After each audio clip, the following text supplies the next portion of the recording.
नमस्कार। कल मैंने आपको बताया था कि कैसे बाटला हाउस इनकाउंटर के बाद इंडियन मुजाहिदीन का अंत हो गया। मैंने इंडियन मुजाहिदीन ने कौन कौन सी घटनाएं देश के अलग अलग हिस्सों में की थीं उनका जिक्र किया था।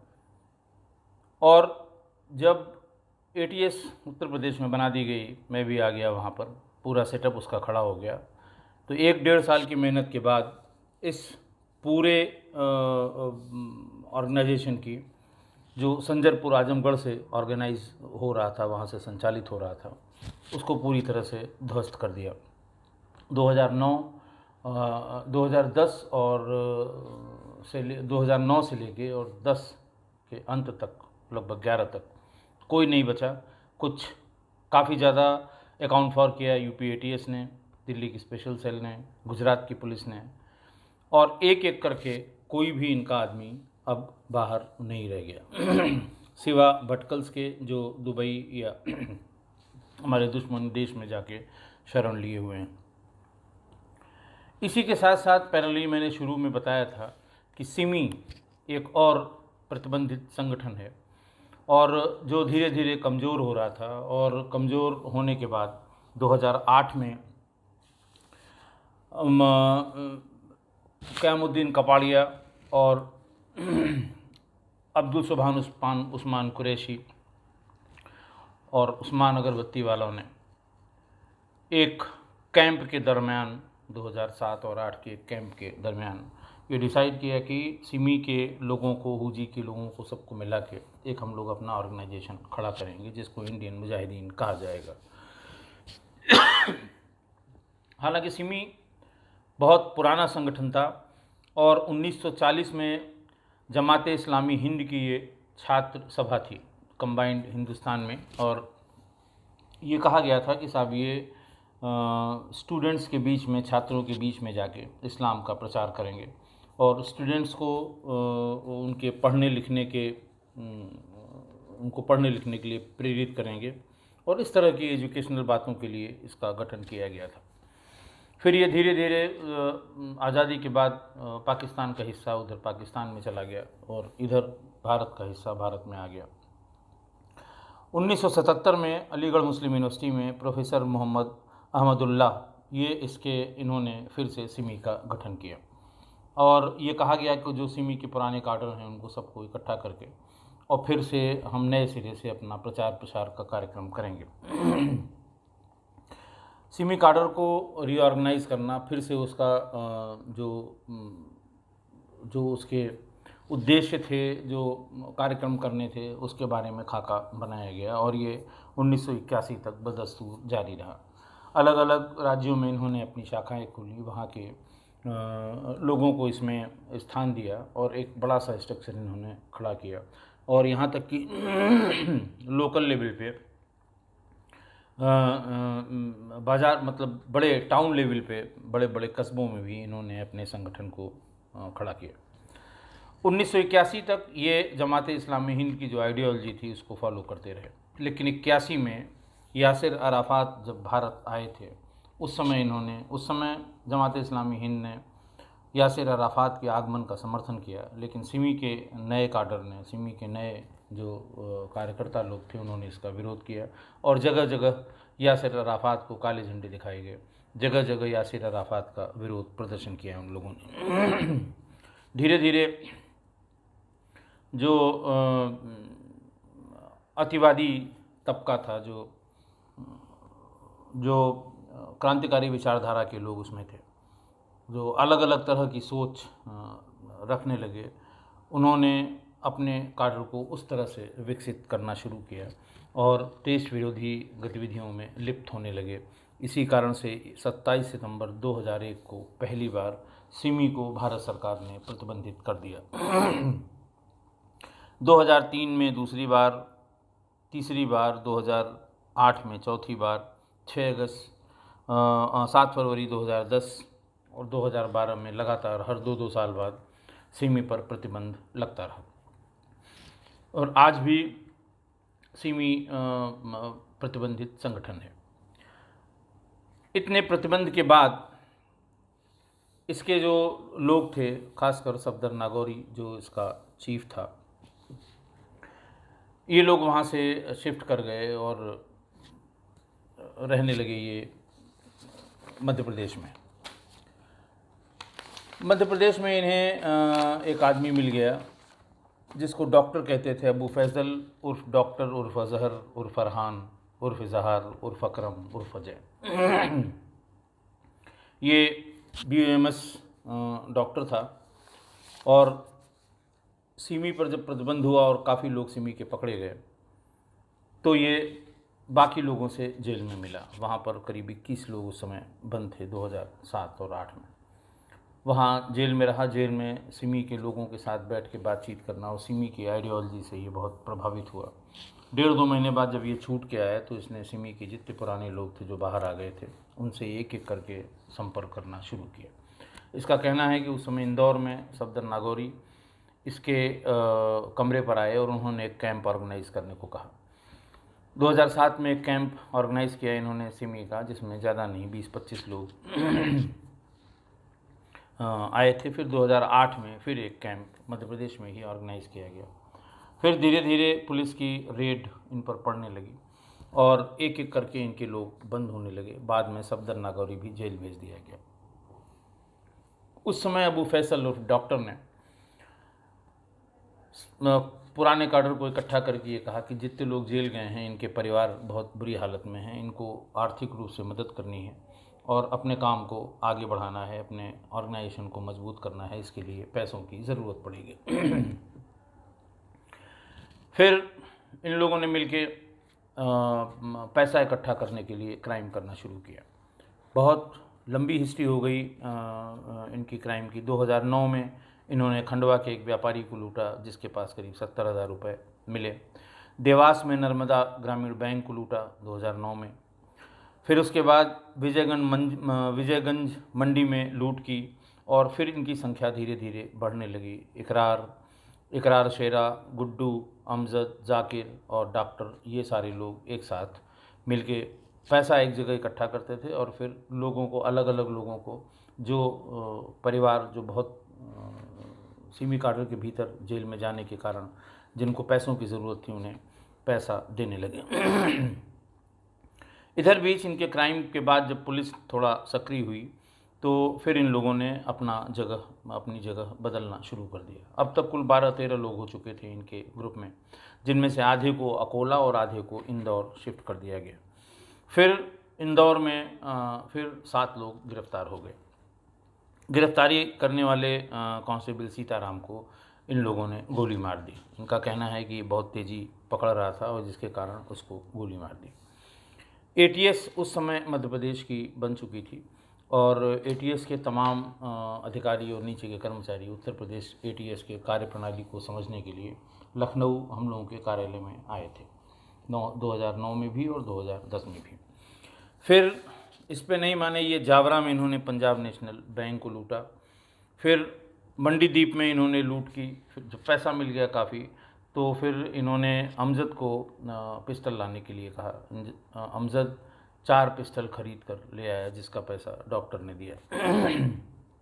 फिर इन्होंने इटारसी में बैंक लूटा। 2009 में ही मंदसौर में इन्होंने पंजाब नेशनल बैंक लूटा। और फिर जो लास्ट इन्होंने किया अक्टूबर 2009 में मन्नापुरम गोल्ड लोन में डकैती डाल के करीब 10 किलो सोना लूट लिया। उसके बाद ये इसी बीच फैसला आ गया बाबरी मस्जिद और राम जन्मभूमि पर high court, Allahabad high court का फैसला आ गया। ये लोग फिर इकट्ठा हुए और इन्होंने कहा भाई ये फ़ैसला गलत है और जिन जजेस ने ये फ़ैसला किया है हम उनको मारेंगे।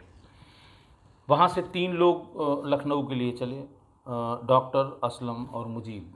ये तीनों लोग लखनऊ पहुँचे। लखनऊ में अलग अलग जगहों पे 2 बार में रुके और रुकने के बाद इन्होंने इन तीनों जजेस के बारे में पता करना शुरू किया और वकील, जो इसमें वकील थे हिंदू पक्ष की तरफ से, उनको भी ढूंढना शुरू किया। लंबी रेकी के बाद फिर काफ़ी समय हो गया, नहीं कर पाए, ये वापस लौट गए और वापस जाके इन्होंने इस बीच में ATS का एक सिपाही भेरू लाल वो इन लोगों का पीछा करने लगा। जाते ही वहाँ इन लोगों ने भेरूलाल को गोली मार दी। फिर एक एक करके ये पकड़े जाने लगे। लखनऊ में मुकदमा कायम हुआ, मंदसौर में मुकदमा कायम हुआ, भोपाल में मुकदमा कायम हुआ, देवास में, इंदौर में, इन सब जगह इन लोगों के खिलाफ मुकदमे कायम हुए जो तरह तरह के क्राइम की घटनाएं इन्होंने की थी। ये जेल में बंद कर दिए गए और सारे खांडवा जेल में बंद थे। इन्होंने जेल में भीतर बैठ के और जेल से बाहर जाने की योजना बनाई। खांडवा का जेल ब्रेक हुआ 1 अक्टूबर 2013 को, जिसमें कुल 7 लोग, सिमी के 7 काडर थे, ये जेल से भाग गए। इन्होंने अपनी चद्दरों, जो इनको चद्दर और कंबल मिली थी, उनको उनकी एक रस्सी बनाई, रस्सी बना के उनके बीच में लकड़ियों से उनको फंसाया और फिर उसके बाद दीवार फांद कर ये वहाँ से भाग गए। भागने के बाद ये फिर पकड़े गए। इससे ये नहीं माने, अब की बार इनको भोपाल की ज़्यादा सिक्योरिटी, हाई सिक्योरिटी वाली जेल में रखा गया। वहाँ भी ये अपनी हरकत से नहीं बाज आए और 31 अक्टूबर 2016 को इन्होंने चम्मच जो जेल में मिलती थी उसको तेज़ करके, उसको धारदार बना के रात में करीब 3 बजे वहाँ पर हेड वार्डन जो था रमाशंकर, उसका गला काट दिया और फिर जेल खोल के इनफैक्ट ये वहाँ से भाग गए। इसमें 8 लोग थे।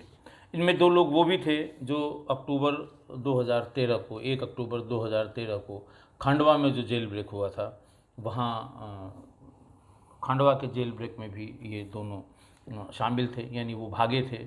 उसके बाद पकड़े गए, भोपाल में रखे गए और फिर भोपाल से भी भाग गए। ये दोनों थे अमजद और शेख महबूब गुड्डू। इन दोनों के सहित कुल 8 लोग इस बार भोपाल की जेल से भागे। पुलिस के लिए बहुत ही गंभीर चुनौती थी। ये वहाँ से भागे, पुलिस ने घेराबंदी इनकी की और फिर ये ढूंढते ढूंढते ये सब एक गांव में, जहाँ से जाने की फिराक में थे, वहाँ पुलिस से इनका मुचाटा हुआ और ये सारे लोग मारे गए। 8 के 8 जो जेल रात में 3 से 4 के बीच में जेल से भागे थे, ये 8 के 8 लोग वहाँ पर मारे गए। इस बीच में ये बताना यहाँ बहुत ज़रूरी है कि जब ये लोग वहाँ काम कर रहे थे, अबू फैज़ल और अज़हर और गुड्डू, जाकिर, ये सब लोग जब क्राइम में वहाँ लगे हुए थे, इसी बीच में बार बार इनको फ़ोन करते रहे जो लोग इंडियन मुजाहिदीन जिन्होंने उस समय बनाया था। इन लोगों के बीच में क़यामुद्दीन कपाड़िया और उस्मान और माजिद मंसूरी कि हम लोगों को ब्लास्ट करना है। इन्हें जयपुर के भी ब्लास्ट की पूरी जानकारी थी, अहमदाबाद की भी ब्लास्ट की पूरी जानकारी थी। ये अपना बेस मजबूत करके और उसके बाद फिर इस तरह की एक्टिविटी में शामिल होना चाहते थे। आपस में इन्होंने बात की कि अगर हमारी ज़रूरत पड़ेगी, हमें बुलाया जाएगा, तो हम लोग इस तरह के ब्लास्ट करने के लिए किसी भी हद तक जा सकते हैं। इसके पहले कि ये बार बार जेल तोड़ के ये भाग रहे थे और भागने का पर्पज़ इनका था कि हम दिल्ली जाके जो वहाँ पर जहाँ हमें बुलाया जा रहा है, जहाँ पर क़यामुद्दीन है और उस्मान हैं, माजिद मंसूरी हैं, उनसे मिलके हम भी अपनी पूरी प्लानिंग बनाते हैं। और लोग उनको बुला भी रहे थे दिल्ली से। बाटला हाउस में जब भी बात होती थी तो इन लोगों को बुलाने के लिए कॉल किया जाता था। ये जेल चले गए, फिर जेल तोड़ के खांडवा से जब भागे तब भी इन्होंने दिल्ली जाने की कोशिश की और फिर उसके बाद जब ये भोपाल जेल ब्रेक करके गए थे तभी इन्होंने दिल्ली जाने का अपना प्लान बनाया था, लेकिन उसके पहले ही ये मारे गए। एटीएस में हम लोगों के लिए ये इसलिए बहुत ज़रूरी था कि फिर वही अलीगढ़ मुस्लिम यूनिवर्सिटी के कैंपस में जहाँ से सिमी बनी थी, जहाँ से सिमी लॉन्च हुई थी और सिमी के एक्टिविस्ट वहाँ रहते थे, ये लोग बार बार वहाँ जो सिमी के पुराने काडर हैं उनसे संपर्क करके बाकी लोगों के बारे में खोज खबर रखते थे।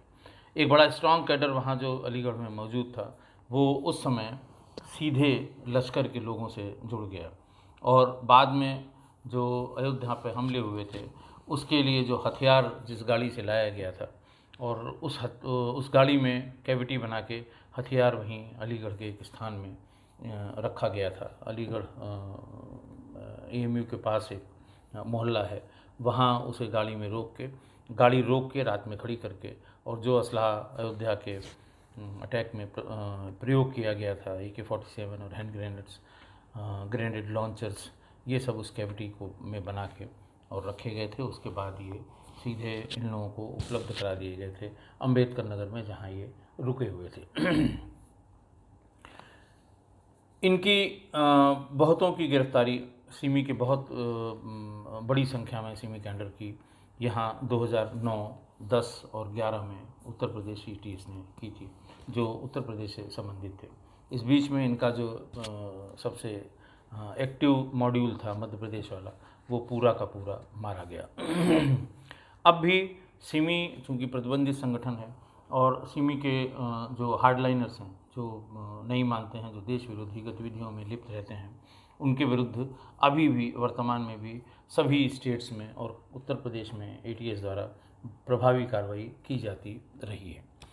ये मैंने आपको बताया उन लोगों का जो काम हम लोगों को आते ही ATS के बनाए जाने के तुरंत बाद जो काम हम लोगों के सामने, जो चैलेंजेस हम लोगों के सामने थे, वो पूरा करने में, और लगभग 1.5-2 साल में ये दोनों ही चैलेंज, इंडियन मुजाहिदीन और सिमी के, उसको ATS ने पूरा किया।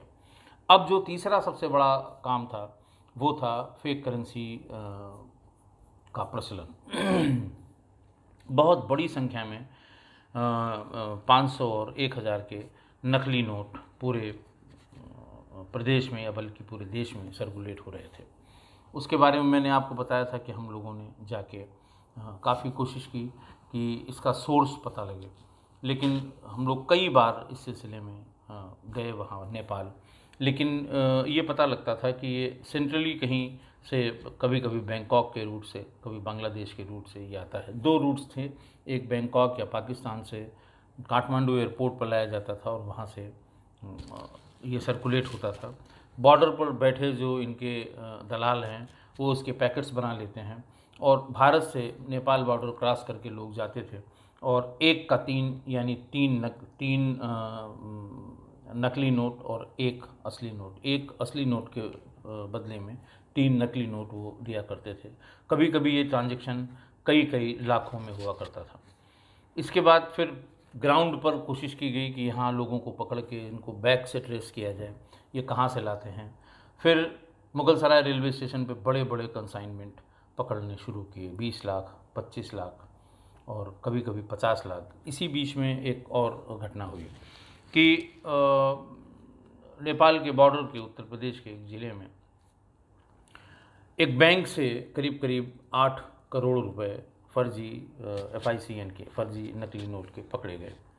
पता ये लगा कि बैंक के भीतर कार्यरत एक कर्मचारी जो इस नेपाल में जो ऑपरेट करते थे, वहाँ से अपने आदमियों से ये नकली नोट मंगाता था। उनको शाम को इकट्ठा होने वाले कैश, जो कैश चेस्ट में सॉर्टिंग मशीन में डाले जाते थे, उससे पहले ये उस नकली नोट को उसमें डाल के और उतना असली नोट बाहर निकाल लेता था। इस घटना की बहुत चर्चा हुई उस ज़माने में, और बाद में ये CBI को चला गया। उस बैंक का मैनेजर, वो कर्मचारी आज भी जेल में ही है, इन्हें सज़ा हो गई। इस घटना से ये पता लगा कि आसपास कितना इसका सर्कुलेशन होगा कि एक बैंक में एक समय में 8 करोड़ के आसपास रुपए फर्जी नकली नोट उसमें पकड़े गए थे। इनकी क्वालिटी इतनी बढ़िया होती है क्योंकि ये वहाँ के सरकारी प्रेस में छपते थे पाकिस्तान के, और फिर वहाँ से सर्कुलेट करने के लिए भारत भेजे जाते थे, और भारत की इकोनॉमी को बहुत ये अफेक्ट कर रहे थे, बहुत तंग कर रहे थे इस नकली नोट के माध्यम से। नकली नोट के इस रैकेट को पकड़ने के लिए ATS की फिर 2 टीमें अलग अलग रवाना की गई। एक नेपाल मेरे साथ गई, एक दूसरे हमारे डिप्टी SP थे, उनके साथ इसको बांग्लादेश बॉर्डर पर भेजा गया। जो अब तक अरेस्ट हुई थी, 8 या 9 अरेस्ट ATS ने कर ली थी, जिनके पास से फेक करेंसी रिकवर हुई थी। उनको ट्रैक करके कुछ उसमें नेपाल के बॉर्डर से लाने की और कुछ मालदा जो वेस्ट बंगाल है, मालदा बॉर्डर में बांग्लादेश के बॉर्डर से नोट का आना और फिर मालदा से देश के अलग अलग हिस्सों में जाना। इन दोनों ने, एक ने नेपाल में, हम लोगों ने नेपाल में कैंप किया और दूसरी टीम ने वेस्ट बंगाल के मालदा ज़िले में कैंप किया और वहाँ से वो जो मैंने बताया था कोवर्ट ऑपरेशन में बांग्लादेश तक गए। वहाँ पूरी इसकी मैकेनिक्स समझ के आए कि आखिर ये कैसे आ रहा है, कहाँ उतर रहा है। वहाँ भी यही पता लगा कि वो पाकिस्तान से जो PIA की फ़्लाइट्स या बांग्लादेश की जो फ़्लाइट्स ढाका में उतरती हैं, संभवतः उसी में ये फेक करेंसी ले आते हैं और ISI वाले चेकिंग के समय में उनको चेक नहीं करते हैं और उन्हें जाने देते हैं।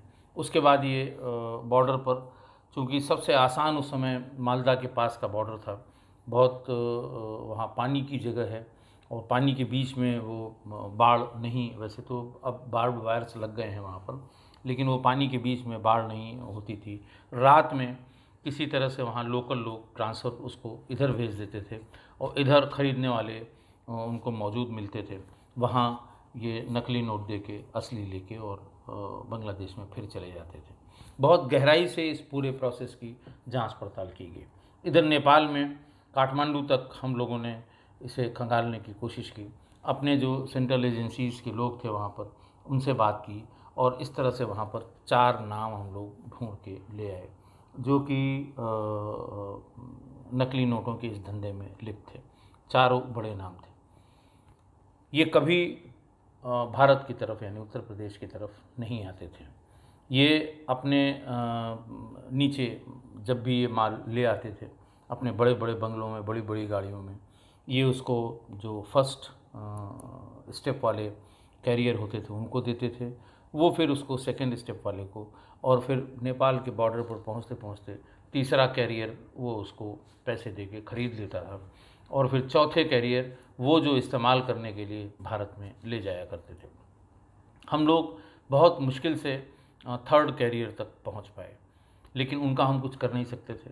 वहाँ नेपाल में उनके विरुद्ध कोई कार्रवाई नहीं हो सकती थी और नेपाली गवर्नमेंट को बार बार भारत सरकार से ये लिखा जाता रहा कि भाई इसको रोका जाए।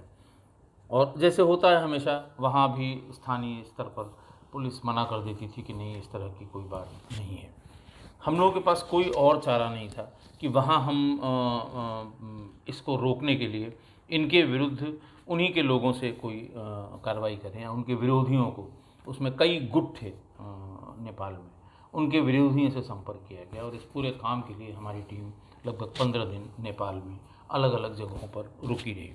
हमारे साथ अविनाश मिश्रा, एक इंस्पेक्टर, बहुत अब तो रिटायर हो गए डिप्टी SP होके, बहुत बहादुर और बहुत अच्छी जानकारी वाला इंस्पेक्टर था। उसने धीरे धीरे उन 15 दिनों में ही नेपाल में बहुत अच्छे संपर्क बना लिए और उसी संपर्क का फ़ायदा उठा के बाद में तमाम हम लोगों ने नेपाल के भीतर ये कार्रवाई की और ये फेक करेंसी नोट सप्लाई करने वालों की कमर तोड़ दी। दूसरा रूट हम नहीं बंद कर पाए क्योंकि एक तो वो उतना सुगम रास्ता वहाँ का नहीं था, दूसरा वहाँ पर छद्म नाम से काम करने में दिक्कत होती थी लैंग्वेज की। हमारे साथ एक बंगाली स्पीकिंग इंस्पेक्टर भी थे, 1-2 बार उन्हें भेजा गया वहाँ पर, उन्होंने जाके बात की, लेकिन वो बातचीत में और बाकी चीज़ों में वो पकड़े जाते थे। जो मुस्लिम हमारे साथ सब इंस्पेक्टर और सिपाही और एक अधिकारी भी थे, तो उनके साथ ये दिक्कत थी कि एसेंट से पकड़े जाते थे वो, क्योंकि बंगाली स्पीकिंग नहीं थे और जो बंगाली स्पीकिंग थे वो नॉन मुस्लिम थे।